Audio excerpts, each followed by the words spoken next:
Medaki Wachiapi, Machiapi, Lena, Chango Lakota, Imataha, Chante Washte, Nape, Chayusapi. Greetings, relatives. Cheryl Crazy Bull. I'm the president and CEO of the American Indian College Fund. I'm Chitango Lakota from the Rosebud Reservation in South Dakota. And my name there or from my family is Wachiapi, which means they depend on her. And I welcome you to our webinar with Mona Susan Powers to discuss her book, Council of Dolls, with a good heart and a handshake. So thank you so much for joining us. Just a quick reminder of who the American Indian College Fund is. You know, we are an organization that supports Native student higher education, access and success, and we support tribal colleges and universities. And we welcome you. You'll be able to see the link to our website in the chat later in the webinar. But we enjoy hearing from you, and we enjoy and really appreciate all the support that you give us. I'm just really excited to be able to share this time with Mona. We're going to be discussing her book, A Council of Dolls, which thankfully I remembered to throw it in my bag this morning. And I realize it might be backwards to you, but it is just an excellent book and really beautiful art cover as well. I noticed that wonderful floral art. But Mona has a great body of work. And so I didn't want to spend a lot of time on her introduction, but I just want to share that, you know, her body of work really gives voice to Native experience, especially the experiences of women, and just contributes to this. Her and I were just talking about how we've just had this explosion of Native people writings being shared more broadly at all levels, in all genres. And we're so happy that that's happening. And we're really excited to be able to share how she's contributed in that area. She has a website, monasusanpower.com. That link will also be provided to you. You can learn more about her. She has had a really wonderful educational experience, has had the opportunity to be published and recognized for her work. And we're real grateful that she's been able to take her work and share it more broadly and share it with us. Like myself, we are both tribal citizens, and Mona is a citizen of the Standing Rock Sioux tribe, Ihanktawa Dakota, which is we're all related to each other as Lakotas, Dakotas, and Dakota people. But she was born and raised in Chicago. And I have actually a large extended family who went to Chicago on relocation, which is probably how you ended up there. And so I'm real happy to acknowledge that, because we have many of our people who live in urban areas. So welcome, Mona. Oh, Wopita Tanka, I'm so grateful to be here and for your invitation and the staff members who have been so kind to me in setting all of this up. And thank you to all of you who have tuned in today. And yeah, Cheryl sent me questions in advance. And I'm looking forward to questions that you might have as well. And as I was looking through, I almost started crying because I was like, yes, yes. They made me look at the book a little differently, or they were just sort of digging deeper in. And so I was so grateful for that. I do want to mention about how we got to Chicago. My mother actually was sent to Chicago to work for a Dakota woman who was living there and was lonesome. And she had married a wealthy guy, but she missed her people. So mom was sent to be like a companion slash housekeeper when mom was 17 years old. And she'd never ridden on a train or spoken on a telephone. And it was really frightening. So that was well before relocation. That was like 40 in the early 40s. So that's how she became one of the founders of the American Indian Center in Chicago, because she would collect Native people as she would run into somebody on the street and say, "Oh, what tribe are you?" Oh, and they would start to collect each other, you know, in that way.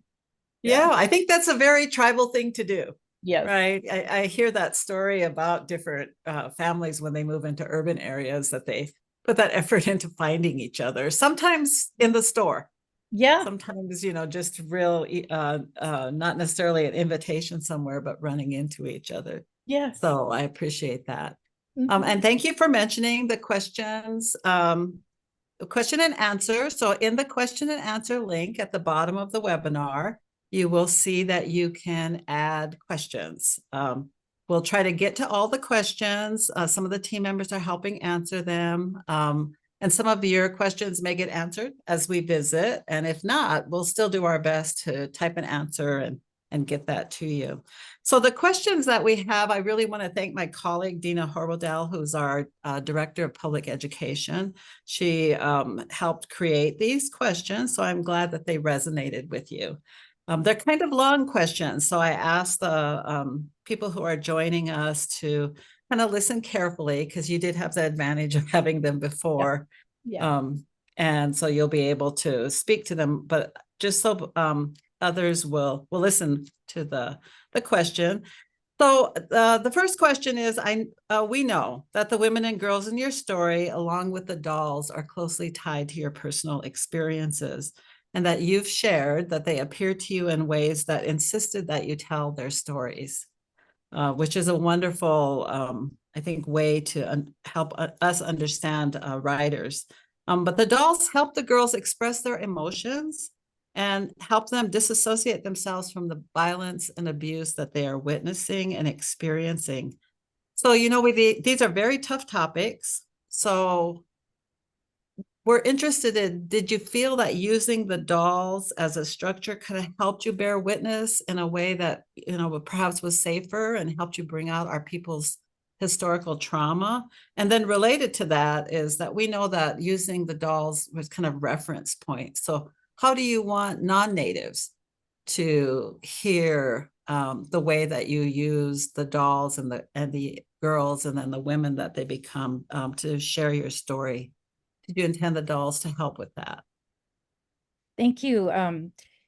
Those are terrific questions. And the short, quick first answer is yes, yes, and yes.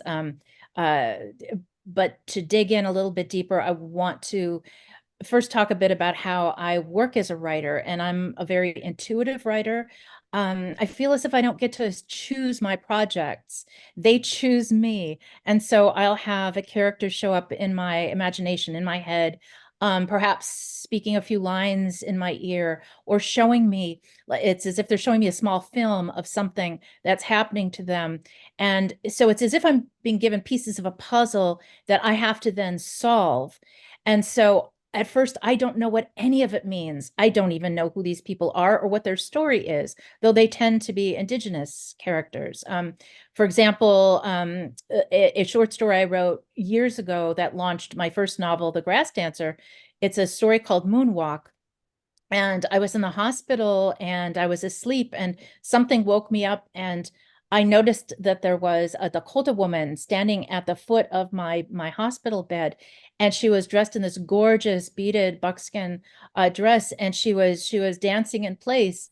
But then she started to move closer, and I leaned out of my bed. I was kind of hazy with painkiller, morphine or whatever, and I noticed that each step she took, there was like a little puff of powdery substance coming bouncing up off her feet. And so I said to myself in my morphine haze, it's moon dust. She's dancing on the moon. And once I got out of the hospital and wrote that story, I figured out what was this elder Lakota lady doing dancing on the moon. So that's very much how I work. So these characters and their dolls were showing up for me, sometimes surprising me. I didn't think I'd ever work with a Shirley Temple doll, for example, and she threatened to take over the whole book. In part 4, I give the dolls a chance to tell some of their own stories, and she talked and talked and talked. And so I was just laughing and say, okay, we got to wrap it up now. You can't take over the whole book. So, but when I stopped to think about it, well, okay, why did dolls show up for me? First, in a story I wrote about Sissy, the girl who's growing up in the 1960s in Chicago, as I did. And it was this black tiny Thumbelina doll, which is a doll I really did have when I was a kid.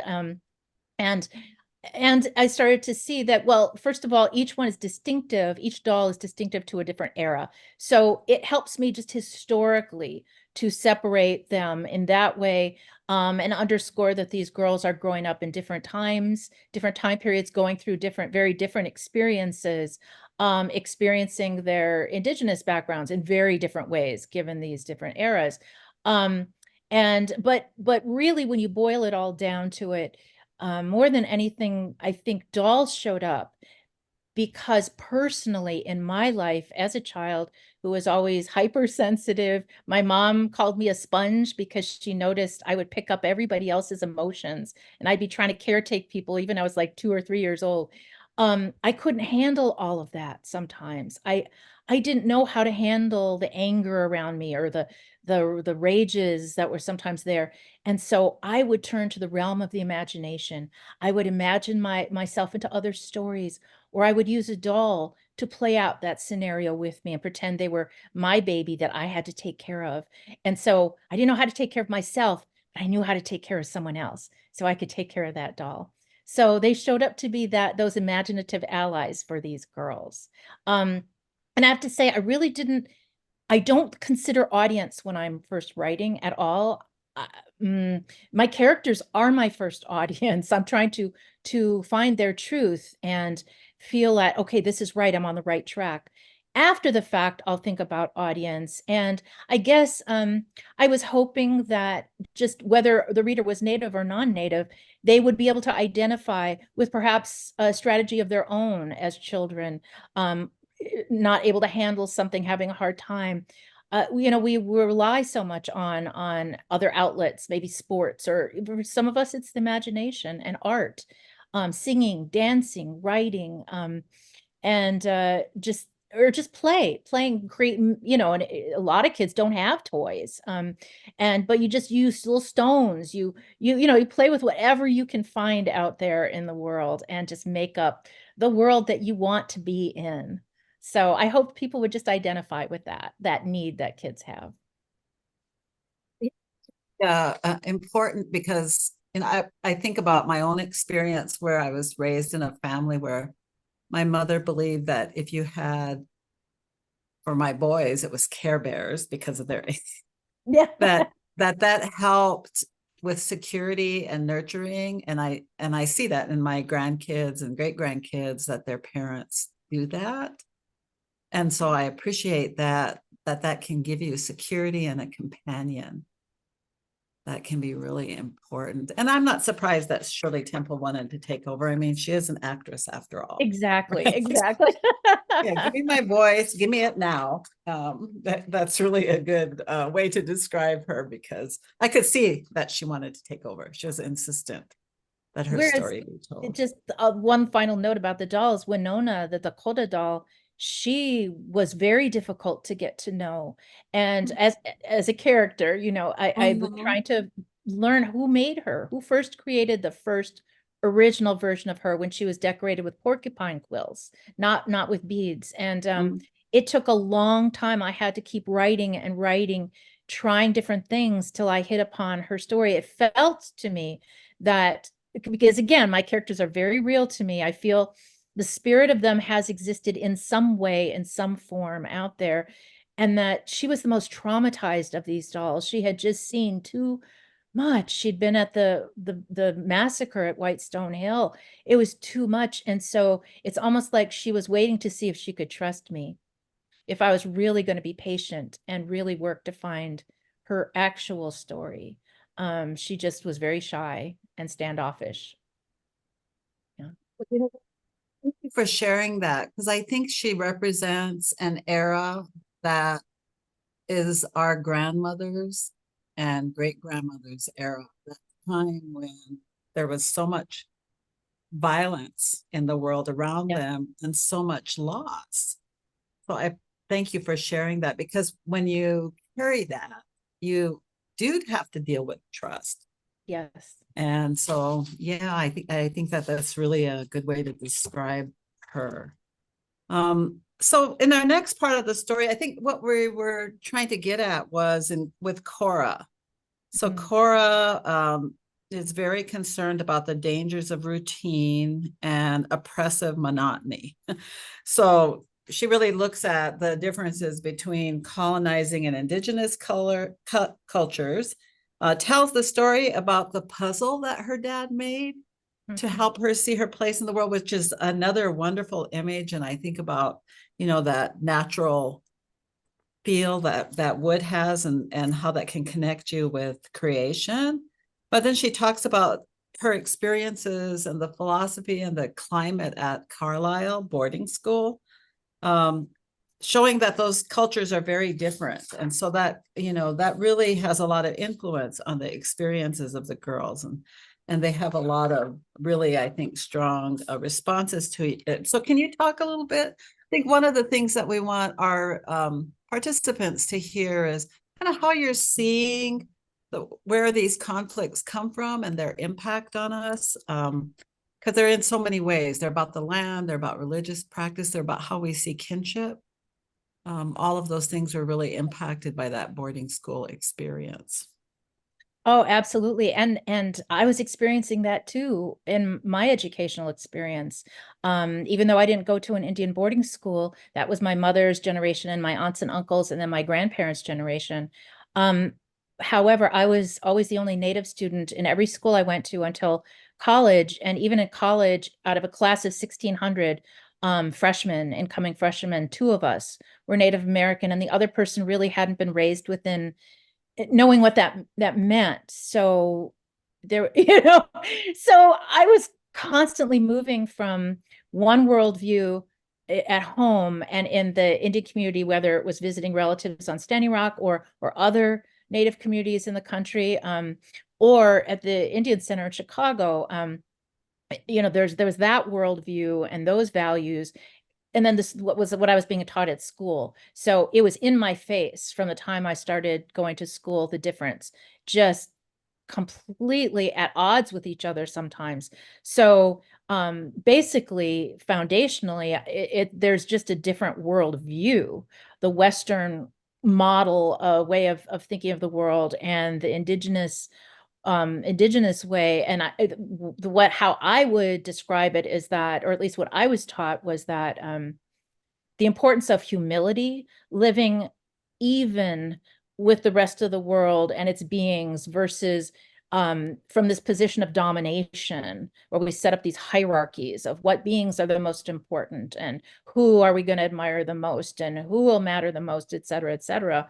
And so, and it manifests in these different ways. So first of all, land and territory, um, not being a resource to control and own, but you had to work with and live with, in concert with. Even though I was growing up in Chicago, I was still being taught that lesson. I mean, one really vivid lesson that stuck in my mind. I was maybe 2 years old, really young. And I'm sitting in the grass in a park in Chicago with my mom. And babies, they kind of grab at things, whatever is close at hand. And I was grabbing at the grass, and I pulled up some tufts of grass. And my mother noticed, and she said, "You stop that." And she could be a very commanding presence. And she said, "How would you like it if someone reached over and just started plucking out your hair, just pulling out tufts of your hair?"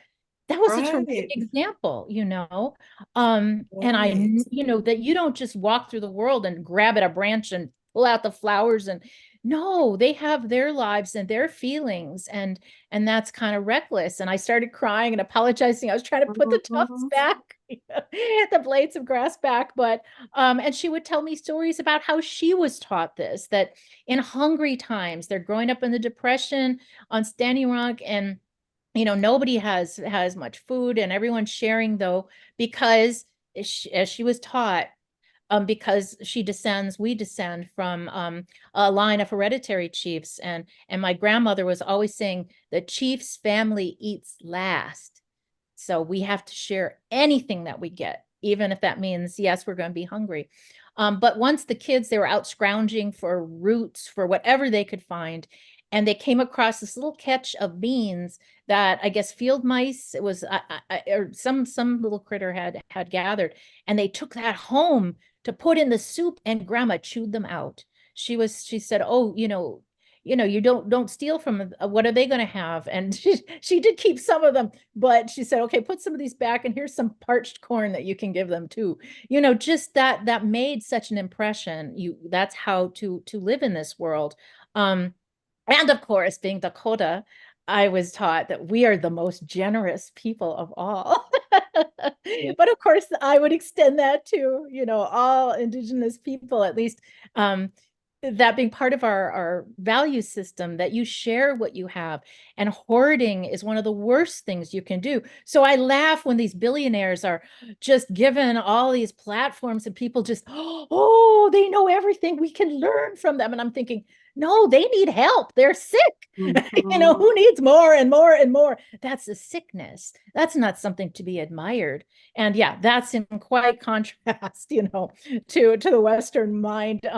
And there are just so many examples I can go on and on with how much healthier I think our extended kinship networks are. You can't be having a lot of domestic abuse and violence if you have the community is your grandparent, your aunt, your uncle, your cousin. You're not living behind these closed doors. Everyone, is looking out for everyone. It's just, I'm not trying to say there's any group of people inherently better or worse than others, but there are healthier systems. There are healthier cultures and societies. And I think that we had some very, very healthy practices that we're working hard to restore where we might have lost them.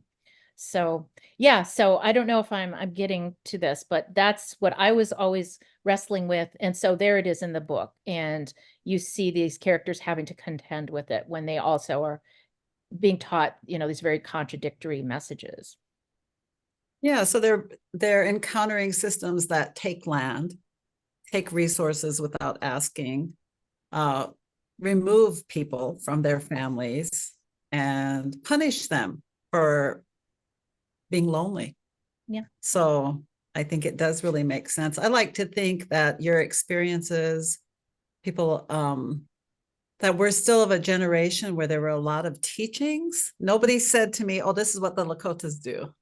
But you learned from the experience of it. And now I think part of what we have to do with education, because of so many challenges that our communities face, is to help people and remind them, both through the role modeling and by sharing, by telling the story, offering the narrative about, yes, this is what we do. And I'm glad to hear that you believe about the Dakota generosity, because if people ask me what my number one value is, it is generosity.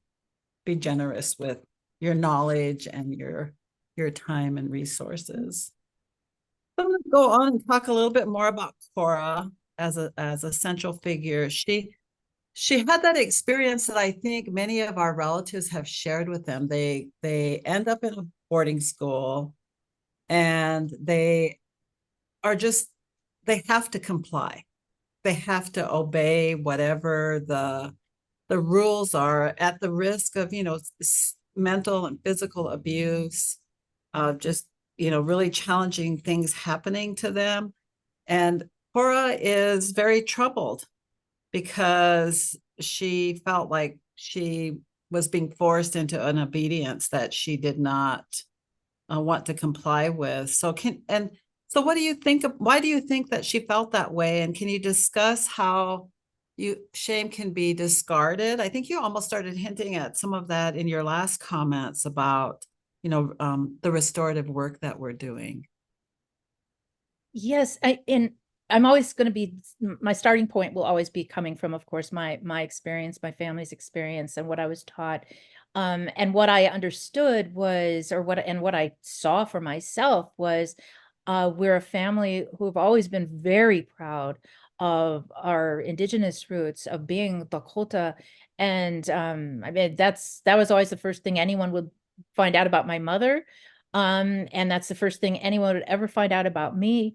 And previous generations, of course, as well. However, I think what we started to learn in these schools and what started to be passed down was this shame that was a personal, individual shame. You have pounded into you are stupid, or you are lazy, or you are dirty, or you don't know how to speak correctly because you don't speak English, or you speak it incorrectly, or you believe in nonsense. We're not supposed to have our own spiritual beliefs and means of healing that we believe in. And so it was all of that was being drilled into them. There's something wrong with you. And even if a child was really gifted, really intelligent, my mother started reading at a very early age before she was in school and loved reading so much, but then is getting in trouble because, oh, then you're a know-it-all. You think you cannot win. Mm. Essentially, I don't mean there was never a good teacher ever. I've not heard stories that were positive from my relatives, or the ones handed down, of what happened to my ancestors. But I'm sure there was somebody out there. I'm not trying to paint them all with the same brush, but what I've heard about was essentially this, just outright racism.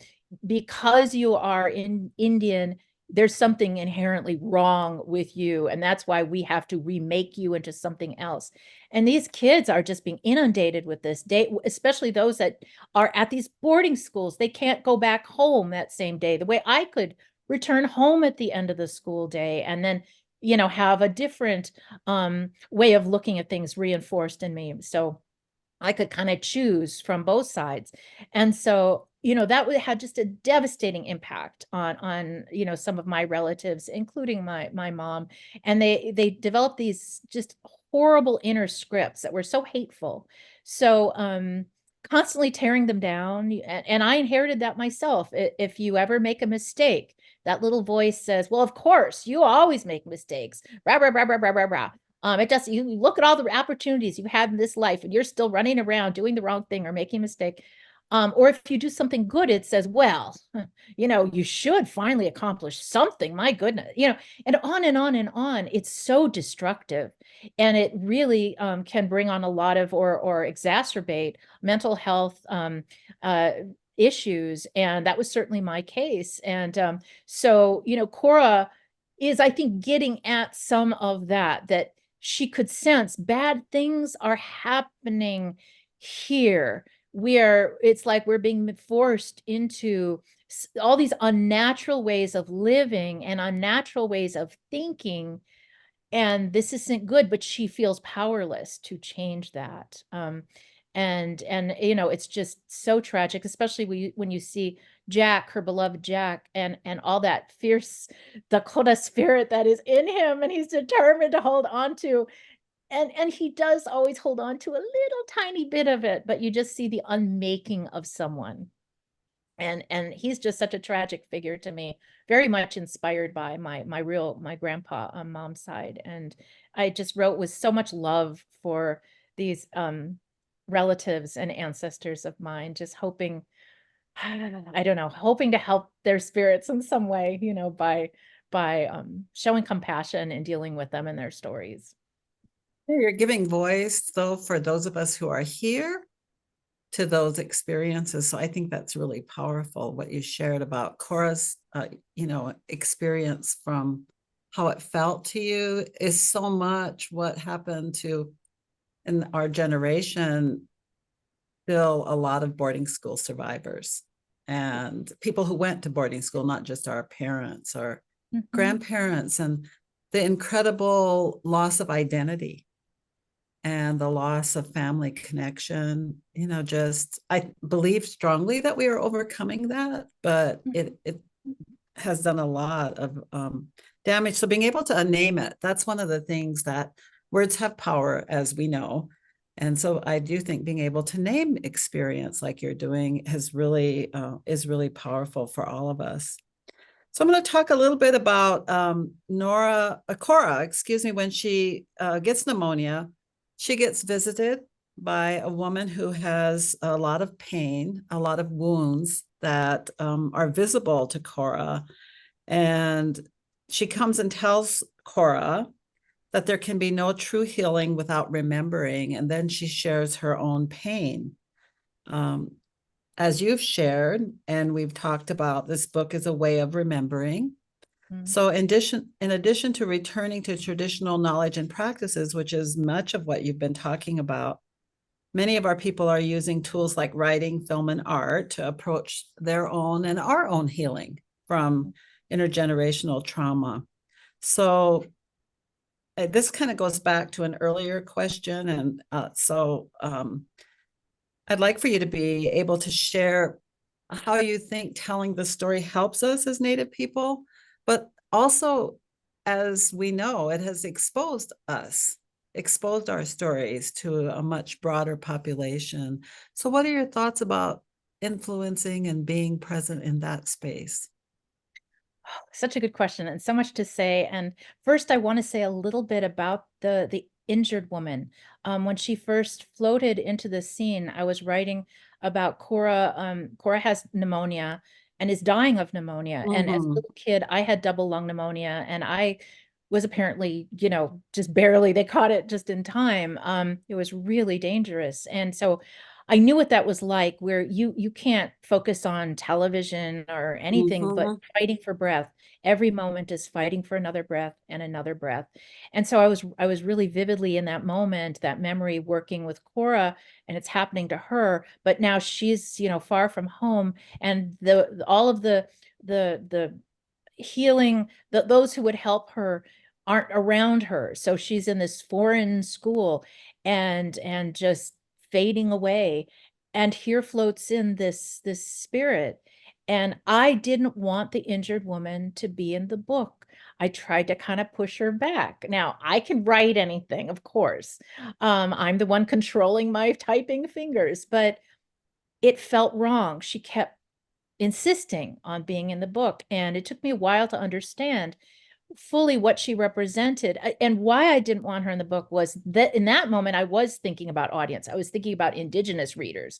I thought, this is too much. This is too much. This is already a triggering book in many ways. The story, that's going to be just a bridge too far, because she has clearly been the victim of one of these horrific massacres. She's injured in all kinds of ways. In a way, her body is representing what's happened to so many people, and just to many of our ancestors, but all in one human body.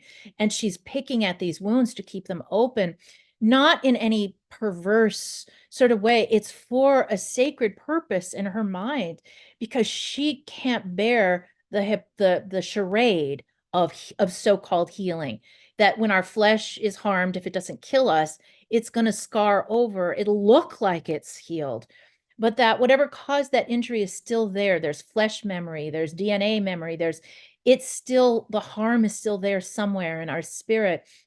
And she will not pretend otherwise. And she's showing up to be that voice that says, we are not okay. Things have happened that have harmed us and will continue to harm us until we pay attention to these wounds. And sometimes, survivors who are just desperately trying to make it through the day, or help their children make it through the day, they don't have the time, the space, the bandwidth to think about wounds. That's the last thing they need to do, right? They need to keep going one step in front of the other. But what I came to believe in writing this story, and through the injured woman's presence in this story, was if we never have a generation that has the bandwidth and the resources, to be able to do that healing work, these wounds that go back generations, it's gonna be a heavier burden with each successive generation. And when you stop to think about it, a lot of us, especially I think those of us who are, um, people of color, whether you're Indigenous, African American, whatever, um, we're well aware of what our ancestors went through. And that by comparison, we are so much luckier, just what they had to go through. Oh my gosh. And so you can be made to feel guilty about your own little problems, right? Oh, that's nothing. Just stop whining and just move on. But when you think about it, in those earlier generations, I never heard of suicides. Not in my Matonupa, my great-great-grandfather, not in his time period, not in my grandparents' time period, not even my mother's generation. Now the generation I grew up in, oh, I went to so many funerals of young people who killed themselves when I was growing up. And now younger people, younger than I am, it's terrible. where is that coming from? When they're in materially, in some ways, their lives can be not as difficult as our ancestors. There's something going on with this. And I maintain it's a heavier load that they're carrying. And a lot of time they don't have the cultural or traditional resources to help them heal that. And so it's just so important for me to make that point. I'm not saying I'm right. I posit all of this. I put that out there. And the last thing I'll say about this, I don't want to take too much time, but I was really struck. Twice now I've spent a month in Sitka, Alaska as a writer in residence. And the second time I was there, they housed me somewhere different. It was in what had formerly been the girls' dormitory of an Indian boarding school. The campus had been shut down for a few years, all boarded up. But it had just been reopened. And I had this whole, but it was off season. Anyway, long story.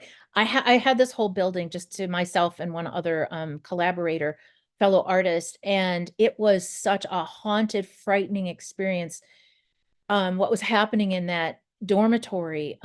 We had to get help from local Tlingit people because we were doing everything wrong. We were smudging. You're a different territory. You have to do things differently. And they told us we can carve out a space of protection for you so you can make it through the month. However, to clear this whole place, we would need to have a community reckoning. You would have to have the community come together to talk about what happened here, to talk about not just this school, but beneath the school, this was also part of the massacre ground when our people were being chased by the Russians who attacked and are trying to take over Sitka. We would have to have someone build a totem pole to tell this story. We would have to have, there are all these things that they would need to do as a community to even begin to try to heal some of this haunted territory. And so that's kind of what I'm getting at here, that all of those difficult stories and experiences, they're not gone. They are in us and they are in our territory. And it takes a lot to heal them. And that's one of the reasons I wrote this book, was to try to start those conversations. How do we do that? That kind of thing. Oh, I can't hear you. I muted because they were hauling something in the hall here, and I Okay. thought, oh, the audience can hear it. Thank you for sharing that, because I feel very emotionally tied to the experiences of my family, my parents, my spouse, my grandparents, in terms of what they must have gone through in order for me and my children and the rest of my descendants to have a quality life, and having that balance between being able to provide for yourself and provide for your community, and do that in a way that's culturally rich. And I worry as a relative and as an educator that we're not being proactive enough in the very areas that you're talking about, and helping people see that they have things that they can be healed of, and what are the ways that they're going to do that. I agree that life is more complex now, also because of the different kinds of socioeconomic issues that we Yes. experience. So Yes. it is really hard, but I appreciate you sharing that. I think I felt that the woman, when the spirit, when she appeared, I felt like she did that thing that women do, which is carry the wounds of our families, the wounds of our ancestors.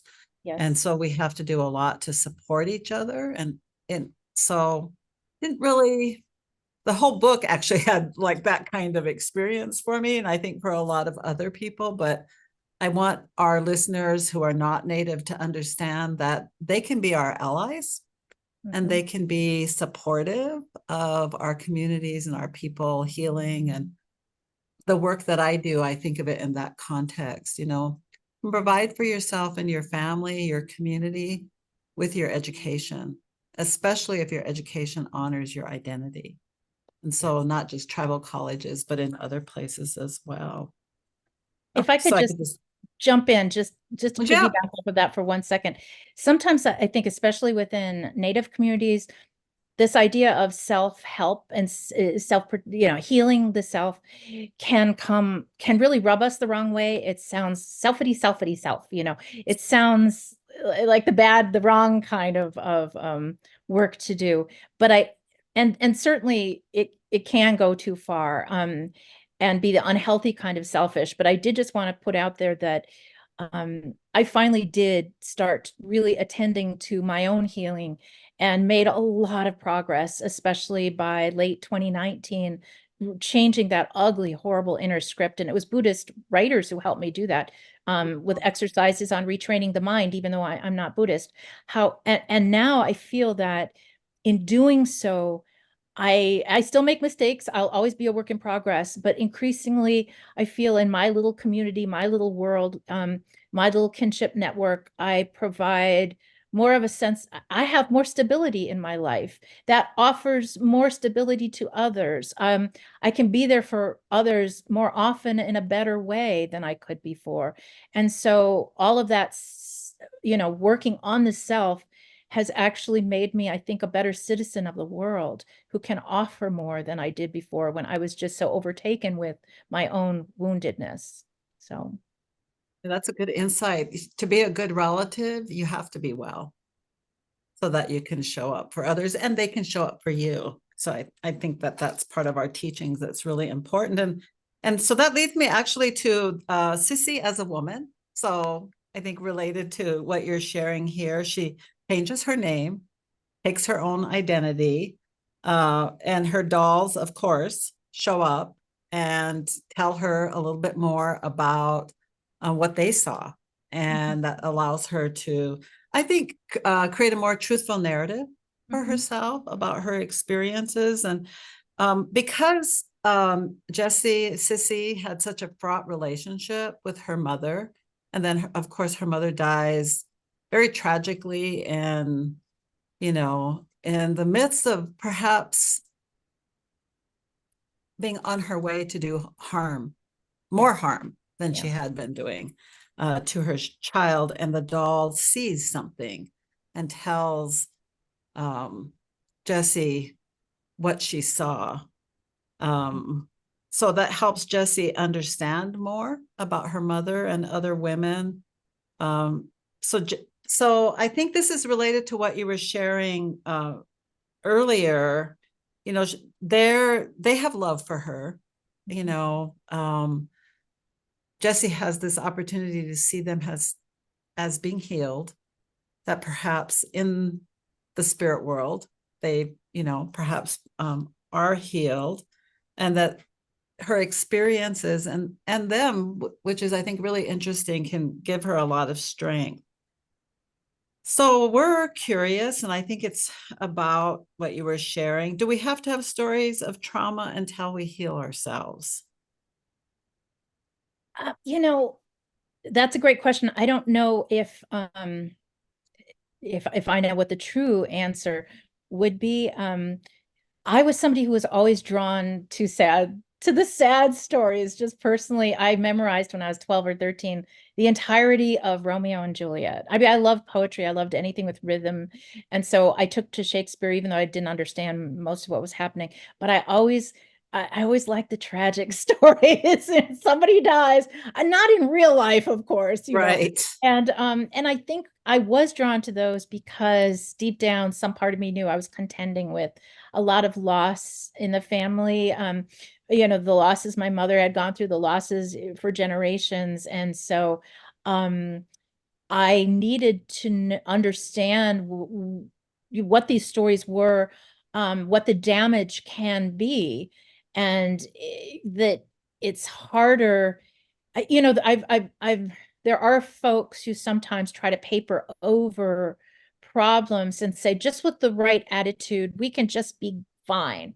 And in a way, that's kind of faking it. I mean, I don't mean to insult anyone. It's just, it feels like at some point, the truth has to be addressed, either privately or within a family or within a community or within a nation, for there to be true healing. I don't know what the stories, if we lived in a world of where everyone and every being was fine, was healthy, was grounded, was stable.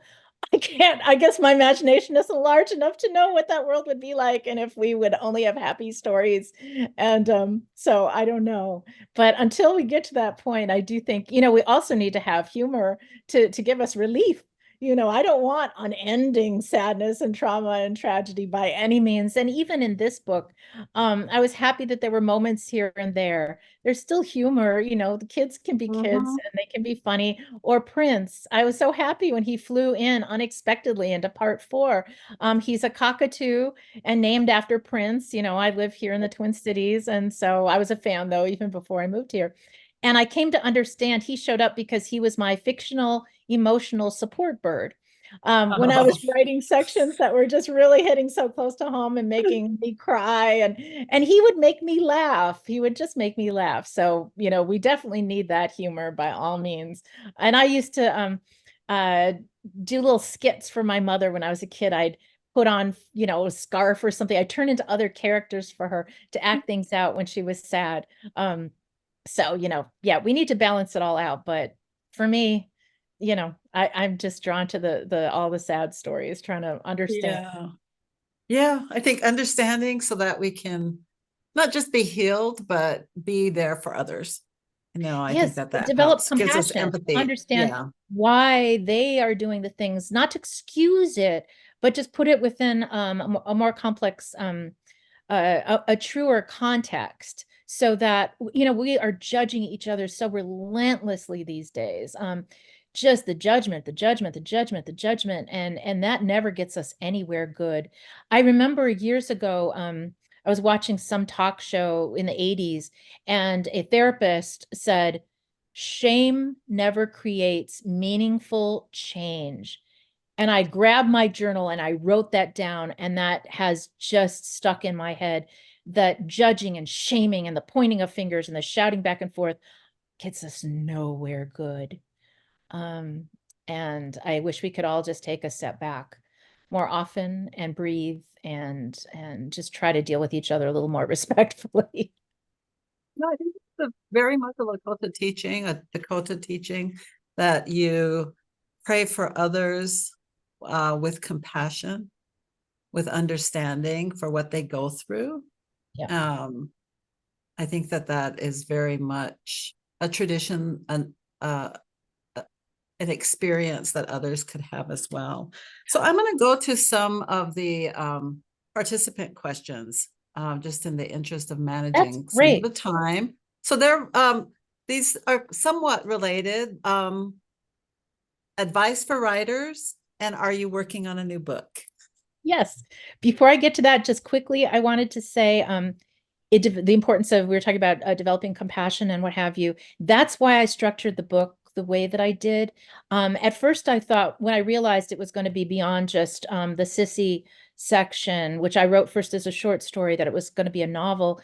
I wasn't imagining it would be multi-generational. And once that happened, and I thought, oh, that would be, I would like to do that.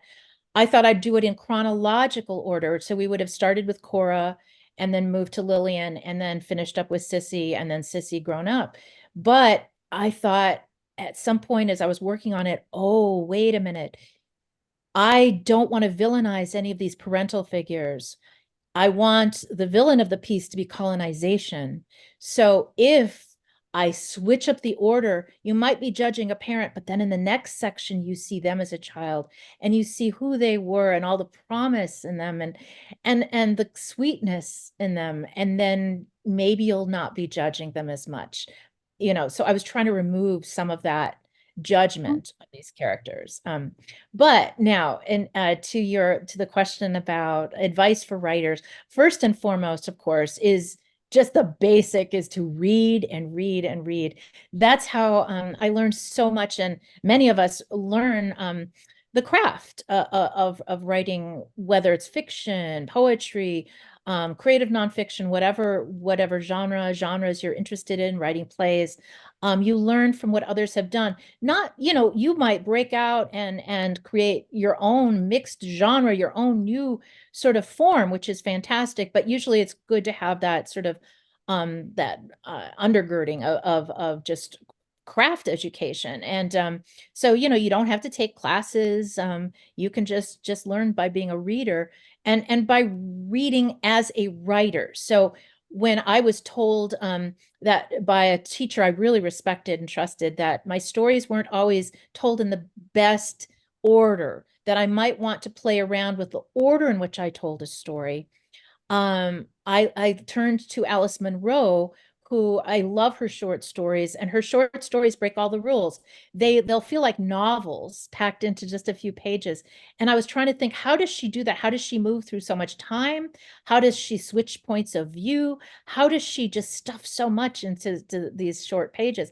And so I diagrammed them. I took them apart the way a mechanic might take apart an engine. I would just write out, okay, she starts in what point of view? Okay, how much time does she skip? How does she do that?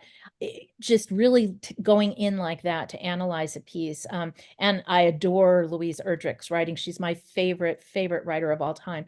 And so I was really learning so much from choices she made as a writer, and then just remembering to write.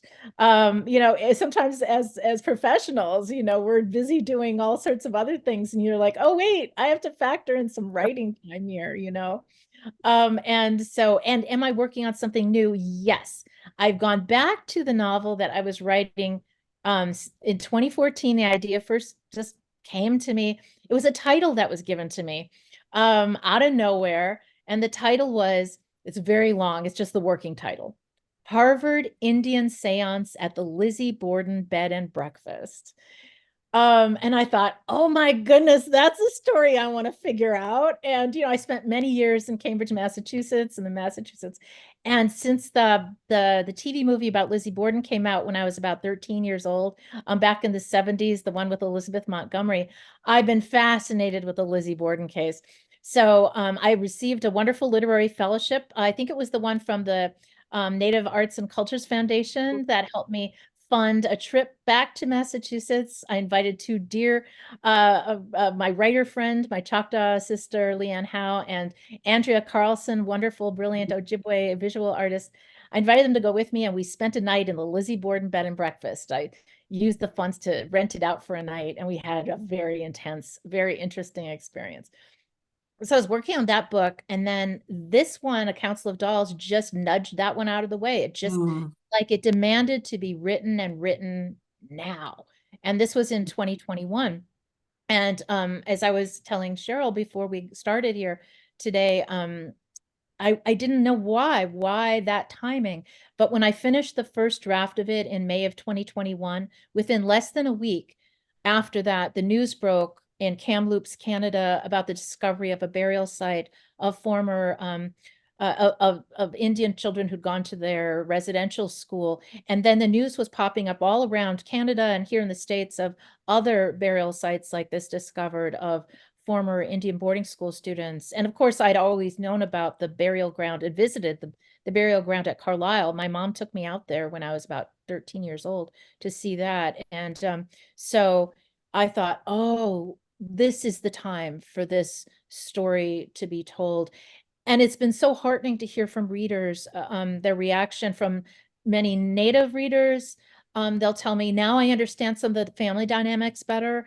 I understand, relatives who wouldn't ever talk about their experiences, but now I have an idea of why maybe that was. And non-Native writers, like on Goodreads, are saying, why don't we know this history? We have been so failed in our educational system to not have any idea. We never heard of this experience at all. And so, yeah, so I'm really grateful to be one of the, I'm not the only one by any means. Tommy Orange's new powerful new novel, Wandering Stars, covers some of this turf of the Indian boarding school experience. And I mentioned other books by Native authors in the author's note in the book. Like Brenda Childs and Denise Lajamadir, they have terrific books about the Indian boarding school experience. So, And so I think that there's a lot of great questions in the Q&A, but I think related to you sharing that people are writing. One of our questions was a person asking how they could encourage their Native uh, family members to tell the story. So, do you have advice for families who want to encourage and support that telling of story? One of the things that happened at the College Fund is we have a boarding school scholarship program, and we ask um, students to write why they thought they should get that scholarship. Many of them shared that they asked family members for the first time about their boarding school experience. And they basically wrote, tiny short stories in their essays. Yeah, what do you think about what kind of advice would you give to people who have those kinds of stories to share? Oh, absolutely. I mean, first of all, approaching family members, community members always carefully about this because some people just can't go there. I was fortunate that my mother was so open about her experience and that she had such a phenomenal memory for details, names, years. Just about our Dakota history is incredible, and I've typed up a lot of it to make sure I don't forget it. But many people they just don't know what their family members went through. And those who are still here with us, sometimes they still aren't ready to go there. But then, at least you can, because thanks to, I wrote down, because it has a long title. And I always forget the full title, the National Native American Boarding School Healing Coalition, NABS, NABS, the National Native American Boarding School Healing Coalition are doing some terrific work to try to preserve the stories, to make available to descendants the records of our ancestors who went to these schools, and to digitize them so that we can do our own research if all of our ancestors who went to these places are gone or won't open up about it. We can go and find out for ourselves more specifics. They encourage those who survived these experiences to come forward and talk about them. So yeah, so it's going to be different case by case how somebody approaches this material. And you might just do it as I did fictionally, with a blend of what you might know from your own family background, and then doing research too. Because I also did do research to make sure on some details, and that I really had a clear idea of what the day-to-day life would be like at Carlisle. Yeah, thank you for that. I think that even don't have to write it down, just listen and hear the story can be a important part of our community's healing. I think the last question I'll ask is one that we frequently get at the College Fund and in other work that I do around media and representation. What advice do you have for people who want to be supportive of Native people as we move through our journey? Um, I think, first of all, just being aware that there's so much they might not know, and being willing to do some of the work. And I know I've done that about other groups in this country too. I'm not just always immersed in Native American history and Native American experience. I've read widely about other people's experiences, and I grew up in such diversity, which was really wonderful in so many ways. So I grew up having a lot of African American friends. My mother's best friend since after World War II was Japanese American, and so I grew up knowing a lot about what they had gone through during World War II, when they were Americans, and yet they were locked up in these internment camps and treated so horribly. It's this having curiosity, like an open-hearted curiosity, not an already filled with an agenda, assuming you're going to know what you're going to find, but just to boil it all down, just to trying to be a more compassionate, open-minded being in the world, who looks at someone else with not that nosy curiosity all laced up with judgment and assumptions, but just everyone you walk past is a miracle, is a mystery, is incredible. That we're all here together, and to just have that sort of attitude of openness, but also politeness, because sometimes we can be assaulted by people saying, tell us everything about you, and are you a real Indian? And what, oh, as a kid, I just would get those questions at powwows, like the Girl Scout troop comes up and they're like, are you a real Indian? Oh my God. It can be a lot. Yeah. Yeah. Rubbing your face. That was my grandpa's experience. Little children would want to come up and touch to see if his brown skin would come off. Well, we've come to the end of our webinar time. I appreciate everybody sharing questions and joining us. I'm sorry that we were not able to get to all the questions. Please go to Mona. Thank you. Thank you for sharing. Thank you for sharing your story and your life with us. I think all of us just deeply love and appreciate you for doing that. You can get a copy of her book. I encourage you to, if you haven't already bought it and gifted it, you can get that from like Birchbark Books, or encourage you to use an independent bookstore. You can go to Mona's website, monasusanpower.com. And you can also sign up for other College Fund events. We'll be having some additional activities. We have some upcoming webinars. I'm going to be doing State of Indian Higher Ed webinars starting in April, one in April, one in May, and one in June. So please go to our website. I welcome you joining us in that. So those links have been added to our chat so that you can go to those. And if you're interested in making a gift, for example, to our boarding school scholarship fund, you can do that by visiting us at collegefund.org/donate. Thank you, Mona, if you have a last word that you'd like to share. I'm just so grateful to you, to your staff, to all of the people who came and showed up today. And I'm so sorry that I'm such a babblehead. We couldn't get to all of You did great. everyone's questions, but I really appreciate your interest, and yeah, I'm so grateful for those who are taking this book to their hearts, and because I really wrote it with such a full heart myself, and just there were times I didn't understand that I was crying while I was typing, but I kept reaching up to my face, and that's when I'd say, oh, you're crying again. Mm. And so it was scary putting it out there, because when you're putting more of your heart out there, you don't want it stomped on, but I was prepared for whatever. So thank you for being so kind.